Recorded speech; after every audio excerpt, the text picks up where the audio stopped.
Hi everyone, it's Jay Egersdorff here. We're back and we're going to be chatting about game week 22 of the Fantasy Premier League. Here we are, we're in January and it's grey and cold outside and Christmas is finished and the beer has well and truly been drank and all that lovely food, chocolates, crisps, etc. they've all gone away. And if you're anything like me, you're eating really healthily and it's really bloody depressing. So my mood isn't lightened, as you can tell by my FPL team from over Christmas, so I'm not going to dwell on that too long. I'm going to chat about that in a minute, but move quite swiftly on to talking about game week 22 and some of the left field options moving forward. I'm not going to do the FPL donut this week just because we've not had a game week for 10 days or so. I'll pick that up again next time and we'll chat about captains. So my FPL Christmas, I've sunk to a very depressing 350k overall, so I could sit and chat to you for ages about where I think that's gone wrong. I hope you guys all had a better result than me over Christmas. I hope you all had Son from Spurs, who's absolutely flying. But in short, where it's gone wrong for me over the Christmas period is two things. One, unexpected Man City defeats in 3 out of 4 games, so I basically backed Sterling. I had Sterling and Sané, and then the disappearance of Mr. Hazard for the last few weeks. In particular, those 2 home games, Leicester and Southampton at home, where not only did Hazard not score, but Chelsea didn't score. So the way I'm kind of looking at it is, if you'd have gone into the bookmakers prior to Christmas, or maybe the last time I filmed a video for you guys and said, hey, I'd like to bet on Man City to lose the next 3 out of 4, you'd have got odds which were absolutely enormous. And then even madder, if you'd have gone in to pick up your very large pile of winnings and you just said, you know what, I'm going to put money on Chelsea to not score in the next 2 home games against Leicester and Southampton, the bookmaker would have looked at you like you were slightly mad. So I just don't think there's any real reason to really beat myself up about that, and I'm keeping dead positive. I think there's loads of football still to be played, obviously, loads of changes that can happen, things like the transfer window, the wildcard, the chips, title challenge, relegation battles, all that stuff, so I can still have a great season. So if you are feeling a bit fed up with FPL, then keep positive.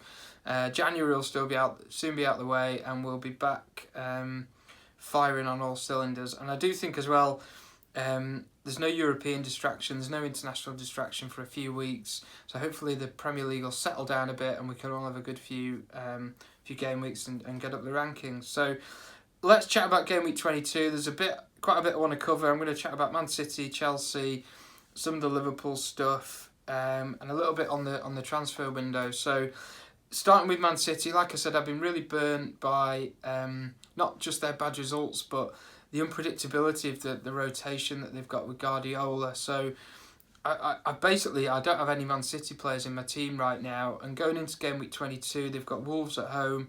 They absolutely tore apart poor old Rotherham and even more poor old Burton, who's got to do it all again next week for another 90 minutes.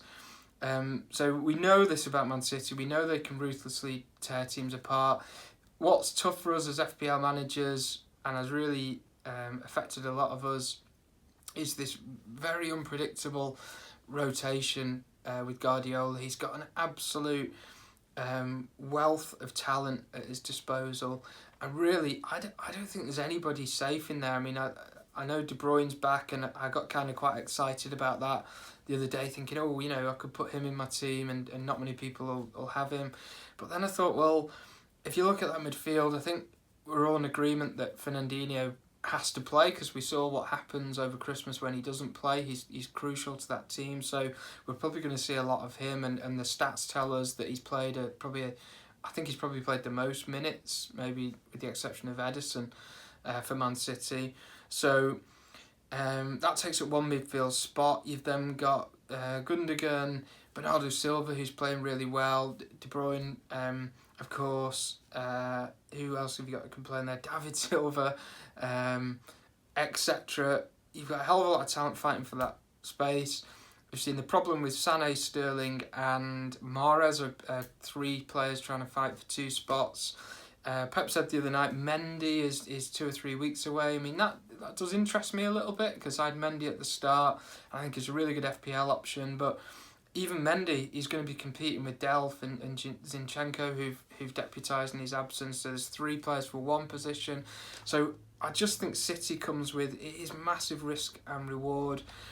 I've been burnt by them, so yes, it's really, really tempting, but it comes with an air of caution for me. And I think one of the things that I reflected on over Christmas was that it's a really simple game, FPL. You just need players that are on the pitch, and you just can't guarantee it with the City lads. So sure, they could go and do really well in that Wolves game, but the other thing, sorry, I was going to chat about was with Pep. What's so frustrating is his rotation almost doesn't follow a path of logic. So normally, take Sterling for example. He didn't play at all last night against Burton, so you would automatically think he'd get a full game against Wolves on Monday. That might not be the case with Pep. It's really, really hard to second guess. I've not really seen that level of unpredictability when it comes to rotation. We talked about the Kane one earlier in the season. You could see that rest ahead of the Barcelona match. You could see that coming, and you could predict that. But I do think it's tough with Pep. So there's where I am on City. Chelsea, Hazard, Alonso. Alonso seemed to be very good over Christmas at hitting the post or the crossbar and nearly scoring and not quite getting there. Hazard, of course, has really let us down, I think. Newcastle at home, I think if you've got him, you've got to back him. Chelsea need a win.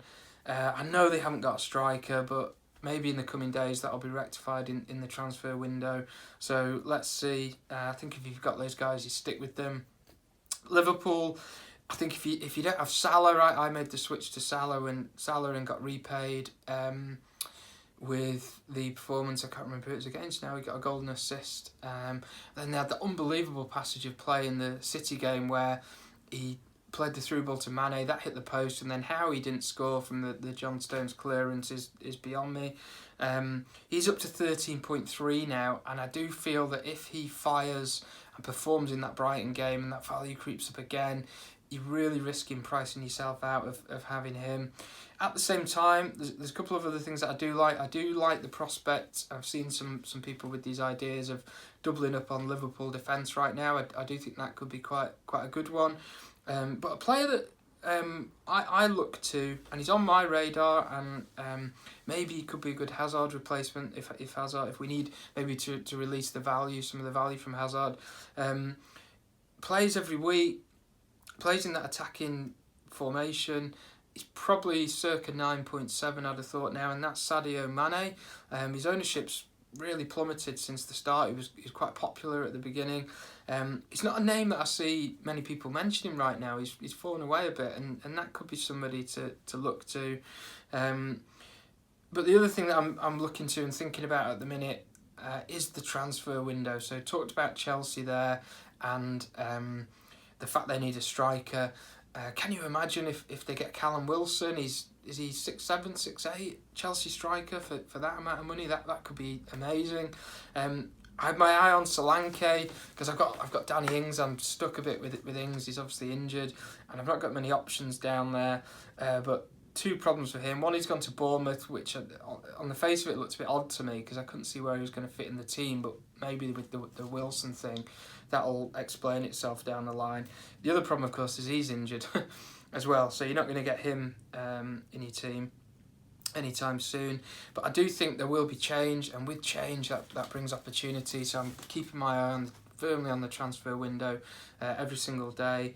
There was a small one the other day. Jason Punchin has gone to Huddersfield, but he's a 4.2 option. But maybe if you're on your wild card, that could free up some money elsewhere for a player that is proven in the Premier League. So every little transfer and every little change could open up a new door for you. So I'm definitely keeping my eye firmly on what's happening there. So that's a bit of a Game Week 22 overview. Like I said, I think there's been a bit of a Premier League break, hasn't there? I do think it's going to settle down, hopefully, for the next few weeks, and that'll give us a few more talking points for week 23 and beyond. So, left field options, I've got 3 players here that I've looked at. Crystal Palace and their brilliant defence. I wasn't fortunate enough to benefit, sadly, enough from Wan-Bissaka, who's been sat warming my bench, but a player that's caught my eyes in recent weeks. Always has good periods throughout the season, this guy, and always seems to get 4 or 5 Premier League goals every year. He's not got too many this time round, but maybe it's time for Patrick Van Aanholt to shine and get some goals and assists and some attacking returns.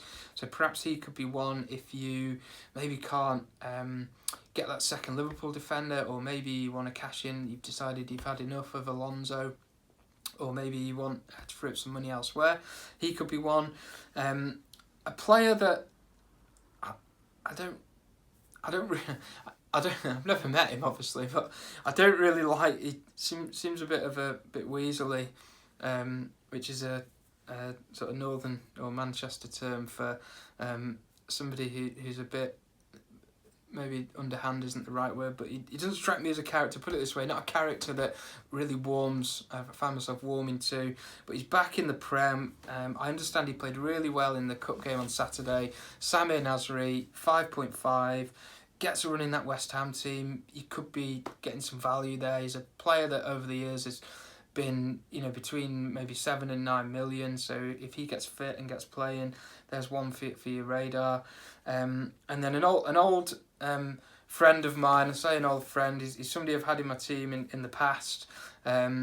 He won back in the day. He was like a 4.5 option when Burnley first came up, but seems to be back in the team, scoring goals, rested for the Cup game, couple of good fixtures, and that's Ashley Barnes. I've certainly got my eye on him. Possibly if Ings is confirmed that he's not going to be around, I think we're talking a couple of weeks maybe for him. So Ashley Barnes could be a move that I look at. So there's the 3 left field guys. And then lastly, captain options. So very tempted, isn't it, to look at Salah. Liverpool need a win. That gap's been reduced by Man City after that defeat. So they've got to get a response down at Brighton. I know it's not an easy place to go, but that game is really must win for Liverpool. He got arrested in the Cup, so can't see much further than him if you do have him. I think your other option there then is the City guys at home to Wolves, but as I've said, you can't guarantee they're going to play. So that brings you round to, Hazard out of form, but again, good fixture, and Kane in form, but tricky fixture against Man United. So I think if you don't have him, Salah is probably the one to look at, seeing if you can get. But Hazard and maybe the City guys are other options for that as well. So good to be back. Thank you all for tuning in. And I'll be back for game week 23 next time round. So we'll see you then. Cheers.